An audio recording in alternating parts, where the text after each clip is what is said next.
SSC के हर result में एक लिस्ट अलग से आती है जो होती है विदहेल्ड बच्चों की तो भाई विदहेल्ड बच्चों की वो लिस्ट क्या होती है, क्यों उसमें डाला जाता है। बच्चे बहुत परेशान रहते हैं और ये कई बार तो 10 दिन में भी क्लियर हो जाता है और कई बार इसको क्लियर होने में 4-4 साल लगते हैं और कई बार ये कभी भी क्लियर नहीं हो पाता।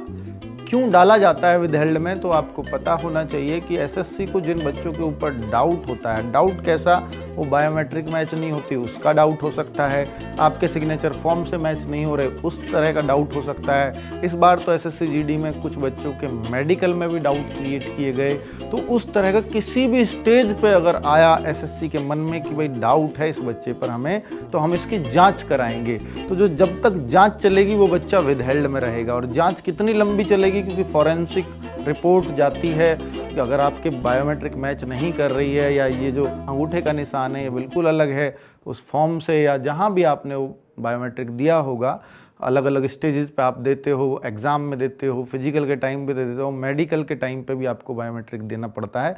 पर ये तीनों अगर मैच नहीं कर रहे तो इसको मैचिंग कहाँ कराई जाती है, तो चंडीगढ़ में शायद फॉरेंसिक लैब है, वहाँ से ये रिपोर्ट जाती है और ये बहुत लंबा प्रोसेस है। तो कई बार तो अगर बायोमेट्रिक की दिक्कत नहीं है तो बहुत छोटी अगर कोई और दिक्कत हो सीसीटीवी से क्लियर कर लिया जाए, या बहुत सारी चीज़ें और भी उनके पास तरीके हैं क्लियर करने के, तो उनको क्लियर कर दिया जाता है जल्दी में और उनको ज्वाइनिंग भी दे दी जाती है जहाँ जहाँ वो सेलेक्ट हुए हों। लेकिन बहुत सारे बच्चे क्लियर नहीं हो पाते, कई कई साल तक भी। तो जो बच्चे इस बार एसएससी जीडी में विदहेल्ड में आए हैं, तो मेरा उनको कहना है कि भाई आप अगली भर्ती की तैयारी करिए। इसका नहीं पता और ना ये अब आपके हाथ में है, ये हाथ में है एसएससी के में। चाहे आप कितनी भी एप्लीकेशन क्यों ना लगा लें, वहाँ बहुत फ़र्क इस बात का पड़ता नहीं है, वो अपने इस तरीके से ही इसकी जांच करते हैं। Thank you.